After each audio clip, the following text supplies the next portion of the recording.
দ্বিতীয় মুক্তিযুদ্ধর পর দেশ স্বাধীন হওয়ার পর তো মাশরাফি বিন মুর্তজার বাড়ি জ্বালিয়ে দিচ্ছে বিক্ষুব্ধ লোকজন, সেটা আমরা দেখলাম, জানি। তো সেটার ব্যাপারে মাশরাফির ব্যাখ্যা কি জানার জন্য অধীর আগ্রহে আমি পার্সোনালি অপেক্ষা করেছিলাম যে ঘটনাটা কি লোকের। এবং আমি খুবই অবাক হয়েছি এটা দেখে যে মাশরাফির বাড়ি জ্বালাইছে, সাকিবের বাড়ি জ্বালানো হয় নাই। কারণ সাকিব হচ্ছে সবচেয়ে বড় চামবাজ এবং তাকে মানুষ সবচেয়ে বেশি অপছন্দ করে। সো জ্বালাইলে, এবং মাশরাফির ব্যাপারে মাশরাফি অতটা বিতর্কিত না সাকিবের মতো, সো জ্বালাইলে হচ্ছে সাকিবের বাড়ি সবার আগে জ্বালাবে না। কারো মাথায় যদি এটা নাও এসে থাকে যে বাড়ি চালানো যায় ক্রিকেটারদের, অ্যাটলিস্ট মাশরাফির বাড়ি চালানোর খবর আসার পর সেটা দেখে উদ্বুদ্ধ হয়ে তো কিছু লোক সাকিবের বাড়িতে আগুন দেওয়ার কথা। সো আমি এটা নিয়ে আমি একটু অবাক যে সাকিবের বাড়িতে আগুন দেওয়া হলো না কেন, মাশরাফির, মানে আমি বলতেছি না যে দেওয়া উচিত ছিল, আমি বলতেছি যে কেন দেওয়া হইলো না মাশরাফির বাড়িতে আগুন দেওয়ার পরও। যা হোক, আচ্ছা। তো মাশরাফির ব্যাপারে আমরা জানি মাশরাফি কিন্তু তার এলাকায় ভালো কাজ টাজ করে বলে আমরা জানি, শুনি, এগুলো ভিডিও আসে। এবং এই ভিডিওগুলোও যে একটা স্টান্টবাজির অংশ এটা ভুল বোঝা যাবে না। যে আমরা দেখতেছি মাশরাফি নদীতে নৌকাতে বসে খাইতেছে মানুষের সাথে, এবং এগুলো চামবাজগুলো ভিডিও করতেছে করে ফেসবুকে দিচ্ছে। মাশরাফি তো বলে নাই যে আমার এগুলো ফেসবুকে দিবা না, রাইট? সো পলিটিক্স করলে এগুলো হয়, আচ্ছা, ওকে, ফাইন। এমনিতে ওভারঅল মাশরাফি ভালো লোক, সামওয়ান উইথ ভ্যালুজ বা সামওয়ান উইথ লাইক ইন্টিগ্রিটি, এরকম আমরা জেনে আসছি, রাইট? তো সেই মাশরাফি যখন চুরির ভোটে এমপি হইলো, সেটা আমাদের সবাইকেই অবশ্যই হার্ট করছে এবং আমরা অবাক হয়েছি। তারপরও না হয় মেনে নিলাম, আচ্ছা ঠিক আছে, ওকে, তার রাজনীতি করার শখ হয়েছে, করছে, তারপরও এটা অ্যাকসেপ্টেবল হয় না, ঠিক, রাইট? যে ঢাকা ভার্সিটিতে আজকে দেখলাম যে এক টিচার বের হয়েছে, সে তার লাইফ টাইমে কোনো তার হইতেছে ফার্স্ট ক্লাস নাই, সব হইতেছে ডাব্বা, সে টিচার। তো মাশরাফি তো এরকম এমপি ছিল আর কি, কোনো ভোটর কিছু নেই, ভোট টিচার হয়ে বসে আছে, এমপি হয়ে বসে আছে। তো সেই মাশরাফি এত বড় একটা কোটা আন্দোলন গেল, একটা ফোঁটা মুখ খুললো না, একটা বার না সমালোচনার, মুখেও না সমালোচনার। কেন? এটা জানার জন্য আমি পার্সোনালি অধীর আগ্রহে অপেক্ষা করেছিলাম।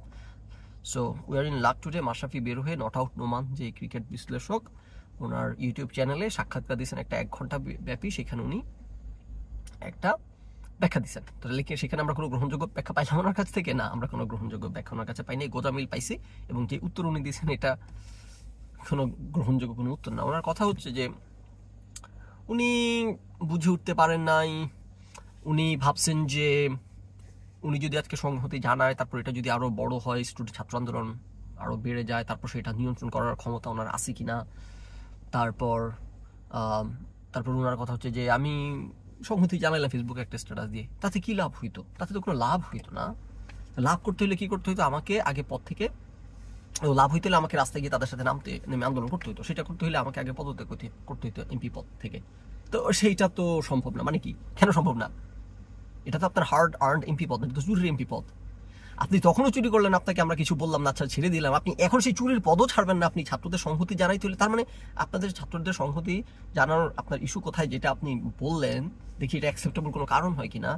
নাম্বার 1 হচ্ছে ফেসবুকে সংহতি জানায় লাভ নাই, সংহতি জানতে হলে রাস্তায় নামতে হবে, রাস্তায় নামতে হলে এমপি পদ থেকে ইস্তফা দিতে হবে, কিন্তু এমপি পদ থেকে তো আমি ইস্তফা দিব না, সুতরাং ছাত্রদের সংহতি জানায় নাই। তাহলে ঠিকই আছে, তাহলে আপনারকে যে দুও দেওয়া হচ্ছে, বাড়ি জ্বালাইছে, সেটা অ্যাকসেপ্টেবল কিনা সেটা না বলতেছি না, আমি বলতেছি যে আপনার প্রতি যে মানুষের ঘৃণা, যে, তো আমার কাছে অবাক লাগে যে মানুষ কিভাবে, দেখেন মাশরাফি তো একটা রাজনৈতিক পান্ডা, সে যদি ছাত্রদের সাথে সংহতি জান, তার হাইয়েস্ট কি হইতো?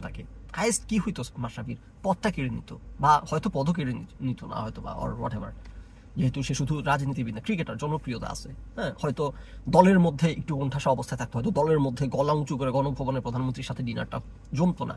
এর চেয়ে বেশি কি হইতো?